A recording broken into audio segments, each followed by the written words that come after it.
Voces por una causa, el podcast de Entre Culturas con Julia Navarro. Bienvenidos a Voces por una causa, una semana más, el podcast de Entre Culturas. Y en el programa de hoy nos vamos a acercar a la violencia que día tras día sufren millones de niñas en todo el mundo. Hay ONGs como Entre Culturas y Mundo Cooperante que intentan acompañarlas y defienden y reivindican sus derechos. Y hoy tenemos en el estudio a Alban del Pino, que es el coordinador de proyectos de Mundo Cooperante. Y yo dejo en estos micrófonos esa pregunta. ¿Ustedes creen que ser niña es una maldición? Y se lo pregunto a el protagonista de nuestro libro, de esa maldición de ser niña. Pues mira, ese libro que comentaremos ahora... Bueno, antes de nada, perdón, Julia, muchas gracias por tenerme aquí, por invitarnos a Mundo Cooperante. Gracias a Entre Culturas, una organización muy cercana, muy amiga. Hacemos cosas juntas, como quizá comentaremos ahora, y es un placer estar aquí. Respecto a tu pregunta, pues la verdad es que sí, en muchos sitios, muchos sitios del mundo, es una verdadera maldición nacer niña, por las consecuencias que acarrea y por la forma en que se expresa lo que es una realidad conocida y universal, que es la desigualdad de género. No solo se expresa en falta de oportunidades para las niñas, que son siempre las últimas, sino también en unas múltiples formas de violencia que tratan de perpetuar esa situación de desigualdad. Entonces, en muchos sitios nacer siendo una niña, desde luego, es una mala noticia. ¿Y qué es exactamente esa coalición que lleva por nombre No Quiero? Sí, pues mira, eso es una iniciativa que a mí me gusta decir que es una suma de voluntades y de esfuerzos. La conformamos 4 organizaciones, que somos Amnistía Internacional, Entre Culturas, Save the Children y Mundo Cooperante.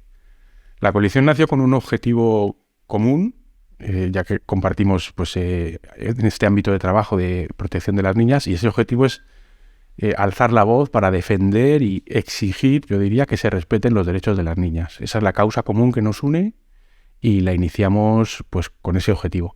Si quieres te cuento un poco, el nombre vino porque en 2019 que iniciamos la coalición decidimos centrar el tema, por no abarcar una realidad demasiado global, demasiado heterogénea, decidimos centrar el tema en el matrimonio forzado de niñas. Y en el proceso de configurar la campaña se nos ocurrió que era un buen nombre denominarla No Quiero, en el sentido que sería lo que una niña diría si la fuerzan a casarse, ¿no? ¿Cuántas niñas son obligadas a casarse en la actualidad? Pues mira, la estimación para una niña considerada menor de 18 años es de 12 millones al año. Menores de 15 también son 3 o 4 millones de niñas al año las que son forzadas contra su voluntad a casarse. Nosotros iniciamos en 2019 esta coalición con esta primera iniciativa. Se llamó No Quiero en el sentido de esto que te digo, de tratar de plasmar cuál sería la voluntad de una niña realmente, pero luego nos dimos cuenta que es un nombre muy válido que hemos conservado porque hay muchísimas cosas que les pasan a las niñas y que las niñas no quieren que les pase. Por eso hemos continuado con este nombre. Hace poco se presentó un libro, La maldición de ser niña, que es por donde hemos empezado, de una autora francesa, Dominique Sigot. ¿Nos puedes explicar un poco más sobre este libro?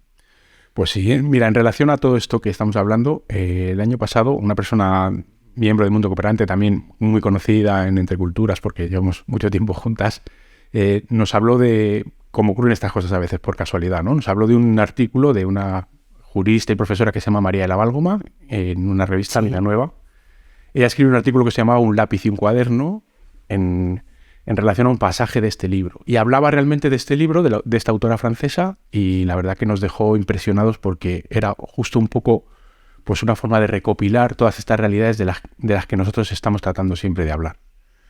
Pues el mecanismo se puso en marcha, contactamos con la autora, nos dijo que el libro estaba publicado en Francia y que había obtenido algún premio, pero realmente no gran repercusión pública. A nosotros nos pareció que era absolutamente necesario que se conociera esto y lo que hicimos es poner en marcha la edición española. Nos ayudó José María Segura, director de Radio ECA, conseguimos una editorial, hablamos con nuestras amigas de Entre Culturas, con Save the Children también, les interesó la idea y lo pusimos en marcha. Y el 11 de octubre, Día Internacional de la Niña, pues pudimos presentar el libro en España y traer a su autora para que nos hablara de él. Es muy interesante, yo he leído el libro y la verdad es que te sobrecoge, ¿no? Y sobre todo la autora pone, sobre todo el foco en las mutilaciones genitales de las niñas. ¿Nos puedes hablar de esta realidad, de esta violencia que se ejerce todos los días contra tantas y tantas niñas en todo el mundo? En relación a, y te contesto ahora eso, Julia, pero en relación al libro me gustaría decir una cosa. Es un compendio de todas esas violencias que se ejercen sobre las niñas en todo el mundo. Es un libro difícil de leer, es un libro que se lee cuesta arriba, que hay que parar, hay que coger aire y bueno, pues lo que pasa es que es un libro, a mí me gusta decir que leerlo es como establecer un compromiso con las niñas, porque hay que responderse a 2 preguntas para ese libro. Lo primero es si quiero saber lo que está pasando en este mundo nuestro y con los seres más indefensos, los seres humanos más indefensos. ¿Y la gente quiere saber, Albán? La gente, yo pienso que sí, que esa inquietud existe. Nosotros ahora estamos difundiendo Bueno, pues la respuesta por lo pronto es positiva. Claro, queremos saber. Es una elección también de cada uno, ¿eh? Y luego lo que el libro invita también es a que uno, en la medida que sea posible, pues tome acción al respecto. La primera pregunta sería si quiero saber lo que está pasando. La segunda sería qué puedo hacer al respecto, ¿no? Y ahí, pues bueno, las entidades que trabajamos en esto, pues lo que nos compete es hacer una oferta de posibilidades para que podamos hacer cosas. Entonces, pues eso, la persona que decida leer este libro, que sepa que le va a costar, que es un libro complicado. Es un libro muy duro. Es un libro muy duro. Es un libro que no te puede dejar indiferente y que te sacude el alma. Pero si decide leerlo, pues va a aprender muchas cosas. La propia autora decía estas cosas, muchas de ellas yo no las sabía cuando empecé a escribirlo. Y también, a partir de ahí, pues una persona puede decidir que merece la pena hacer ciertas cosas para cambiarlas, ¿no? Para cambiar la situación. ¿Y qué es lo que se puede hacer sobre el terreno para intentar parar esta violencia contra las niñas? Nosotros, y si quieres recapitulamos el tema que conocemos bien, recogemos el tema de la mutilación genital femenina, lo que hacemos son estrategias de trabajo que se basan sobre todo en intervenir a un nivel muy local, con comunidades que están trabajando por y para sus niñas y que tienen estrategias de intervención muy claras. Básicamente serían, la primera de todos, si quieres, es un marco más jurídico, es decir, tiene que haber un marco legislativo de protección, y te pondré un ejemplo. Nosotros empezamos a trabajar en esto en Kenia en el año 2006 y hasta 4 años después ni siquiera había una ley que prohibía la mutilación genital femenina como práctica. Después esta ley se instauró, empezó a aplicarse y, claro, un marco jurídico de protección es necesario. La segunda parte sería trabajar en la educación de la comunidad, porque es una práctica tan arraigada y tan asociada a cuestiones que son muy diversas y muy heterogéneas, pero que están propiamente como consideradas parte de la tradición en la comunidad, que es un proceso de cambio de mentalidades. A veces la propia comunidad ni siquiera sabe que las consecuencias son nefastas realmente, o incluso te diría más. Es tal el arraigo que tiene la práctica que las propias mujeres, normalmente madres y abuelas, con las chicas jóvenes ya empieza a pasar menos, son las defensoras de esta práctica. Entonces, es fundamental trabajar en el cambio de mentalidad en las comunidades. Es fundamental trabajar yo creo que no solamente en evitar que las niñas les mutilen, sino trabajar con las madres y con las abuelas para concienciarlas de lo que eso significa, ¿no? Trabajáis también con las mujeres adultas, que en definitiva son las que tienen arraigadas esas tradiciones y al final llevan a sus niñas a que continúen, a que sean víctimas de esas prácticas. Claro, nosotros tenemos un proyecto del que tenemos ahora un poquito de tiempo, te hablaré, que precisamente llama a estas mujeres que tradicionalmente han sido defensoras de la práctica a convertirse precisamente en lo contrario, en agentes de cambio, a involucrarse en el cambio social que es necesario para que la práctica deje de realizarse. Esto tiene que ver con que la mutilación genital femenina muchas veces es un rasgo identitario. La propia comunidad, el grupo étnico que la practica, lo considera algo propio y lo considera incluso algo bueno para configurar el perfil de mujer que será socialmente aceptada y una buena mujer en su comunidad. Entonces, ese cambio de mentalidad, que es en el que trabajamos, tiene que involucrar forzosamente a las mujeres, a los hombres y a los chicos jóvenes también con los que trabajamos. Entonces, hay un proyecto en particular que tiene en cuenta esta figura y trata de involucrarla para que se convierta en nuestra aliada. ¿Seguís encontrando muchas reticencias?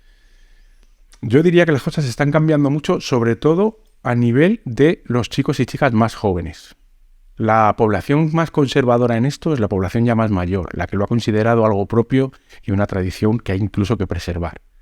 Pero nos encontramos muchas chicas jóvenes que están abiertas al mundo, en un mundo más globalizado, mucho más comunicado, tienen relación con otras etnias que no la practican y de repente aprenden que eso es algo que les procura mucho sufrimiento y que no es necesario. ¿Y los hombres de la comunidad? Con esto pasa un poco igual. Aunque suele ser una práctica que se considera incluso algo que gestionan y regulan las mujeres, en realidad tiene un fuerte sustrato patriarcal. Es algo que los hombres, para lo que los hombres utilizan como para preservar su rango de poder y de privilegio en la comunidad. Entonces, los hombres más mayores, digamos, también son como defensores de la práctica por ser algo pues tradicional. Los chicos jóvenes empiezan a entender las cosas también de otra manera y empiezan a considerar que, por ejemplo, si en un futuro buscan una pareja, siempre es mucho mejor tener una mujer que disfruta plenamente de su libertad, de su autonomía, de su sexualidad, que no el perfil de mujer que se configura cuando ha sido mutilada. Albán, tú formas parte de Mundo Cooperante, que es una ONG de cooperación al desarrollo. Lleváis 25 años de vida activa. ¿Qué es lo que hacéis exactamente? Pues sí, 25 años ya. Además de esta labor enfocada para ayudar a las niñas. Te agradezco que lo menciones. Es verdad que cumplimos ahora justo 25 años. Son un recorrido ya muy largo.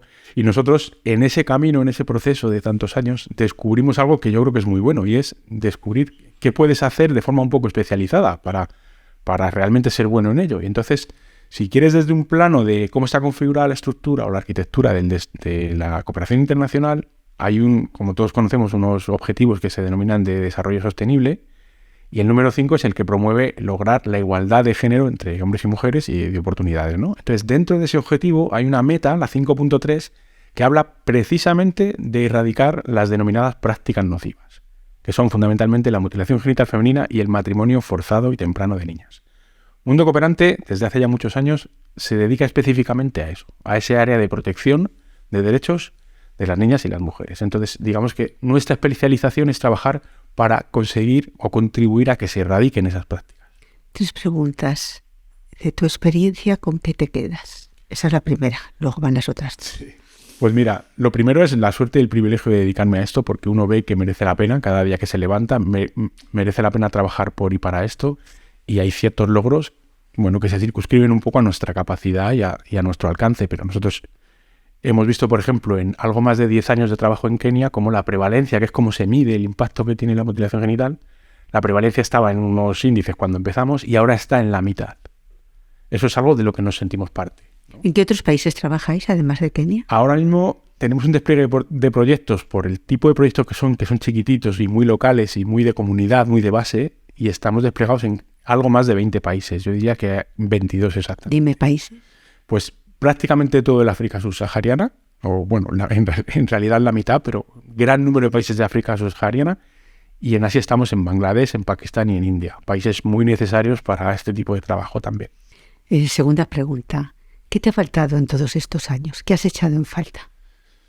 Pues mira, lo primero, compromisos a un nivel, si quieres, más de político, vamos a decirlo así, porque hay gran cantidad de protocolos, de legislación, de marcos jurídicos supranacionales que establecen negro sobre el blanco lo que habría que hacer, pero que luego no se cumplen.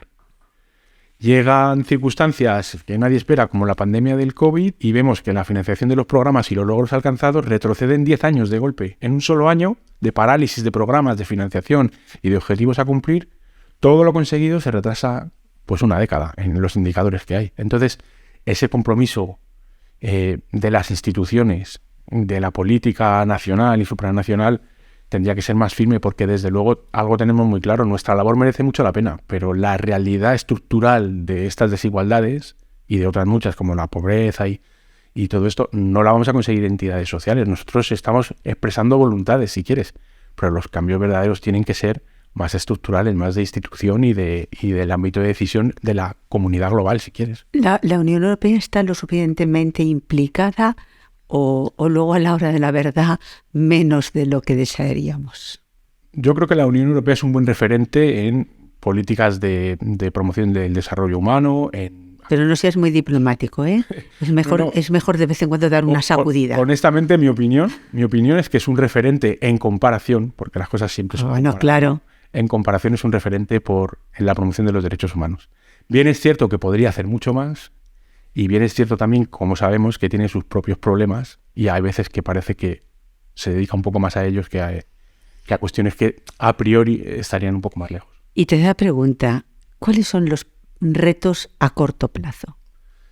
Pues mira, para nosotros a corto plazo, como te decía, y yo me gustaría verlo, a mí me gustaría ver que en 2 países en particular, en los que estamos muy implicados, Kenia y Tanzania, las prevalencias de mutilación genital ya son muy bajitas, y a mí me gustaría conseguir ver cómo son erradicadas en esos 2 países. Es verdad que hay otros que queda muchísimo más recorrido, pero estos 2 países han avanzado mucho y muy bien, y yo creo que es un objetivo realista poder decir, oye, esta práctica ya no existe aquí en estos 2 países. Para mí eso sería un reto, por ejemplo, que me gustaría haber cumplido. ¿Y qué pasa en nuestros países, donde calladamente también se llevan a cabo estas prácticas? ¿Cómo se puede luchar dentro? ¿Cómo se puede detectar que las niñas están sufriendo esa violencia? ¿Cómo se puede poner coto a que eso suceda?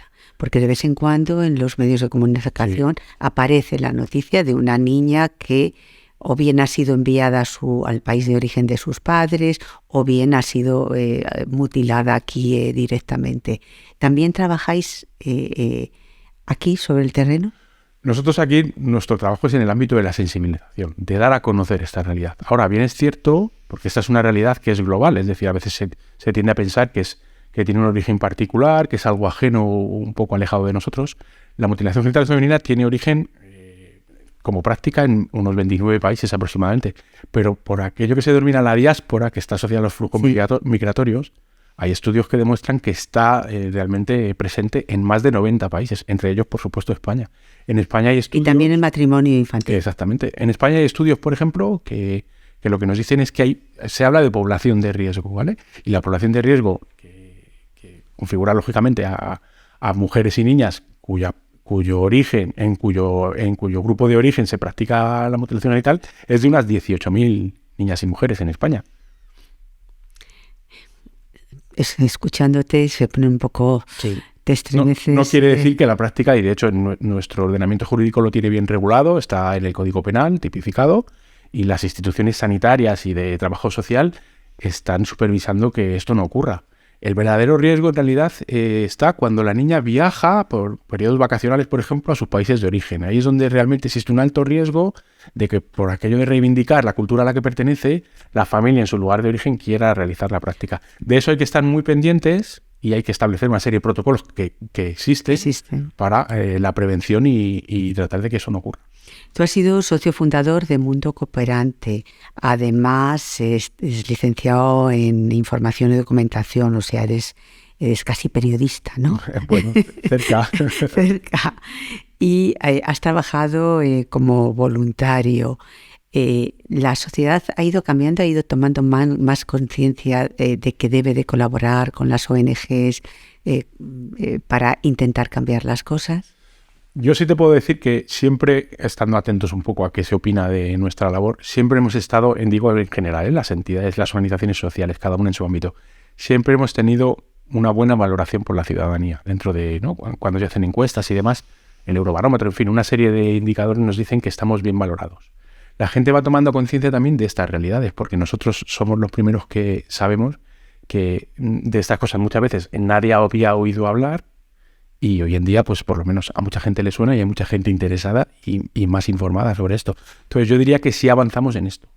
Lo que te decía es lo que ocurre antes. Por falta de compromisos, por falta de recursos o por otras prioridades algunas veces, lo que ocurre es que ese interés pues se deriva hacia otros problemas que consideramos o más propios o más cercanos. Albán, me has regalado una pulsera preciosa, una pulsera que me encanta y ¿qué significa? Aparte que sea un regalo preciosísimo, que llegas aquí a estos micrófonos y vienes con una pulsera que ya llevo puesta y me gustaría saber qué significa. Mira, Julia, esa pulsera es una pulsera masái, propia del folclore de la etnia masái. Nosotros la descubrimos en Kenia y es muy común que un turista allí las pueda comprar, pero entendimos que tiene un valor que va mucho más allá de un regalo que se trae uno de un viaje, ¿no? Lo que hicimos fue configurar como aliadas a 2 organizaciones que nos ayudan a organizar a las mujeres que las realizan, que se realizan a mano, son artesanales, y nosotros las promocionamos aquí en España con 2 objetivos. El primero, lógicamente, al vender la pulsera, es obtener recursos con los que luego hacemos proyectos. El segundo es que nos gusta decir que es una pulsera que habla, porque esa pulsera es un símbolo contra las prácticas nocivas contra las niñas y las mujeres, contra la mutilación genital femenina y el matrimonio forzoso. Cuando alguien lleva esa pulsera en la mano, como es muy llamativa, es muy bonita, lo normal es que le pregunten. Y entonces la pulsera cuenta la historia.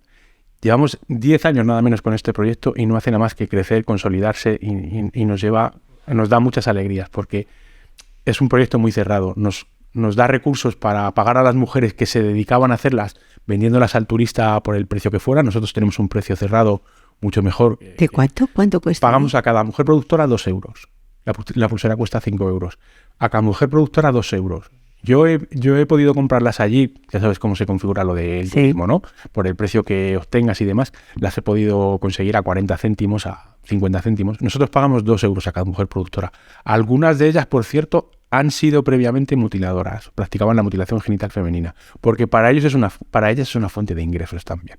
Entonces, parte del equipo de trabajo de estas pulseras artesanas son mujeres que han abandonado la práctica y, como te decía antes, se han configurado en agentes de cambio y aliadas nuestras para que deje de practicarse. Y la pulsera luego aquí en España, nosotros al principio, lógicamente, el alcance que tuvimos fue a nuestro entorno más cercano, pero ya nos la vamos encontrando por todas partes. Y cuando vemos la pulsera sabemos que esa persona lleva su mensaje y que cuando le preguntan, habla sobre ello. Entonces, es un proyecto muy bonito al que tenemos mucho cariño. Invito a todo el mundo a que vea en nuestra web la página de las pulseras. Hay muchos personajes públicos conocidos que también nos están apoyando y nos ayudan en nuestra labor.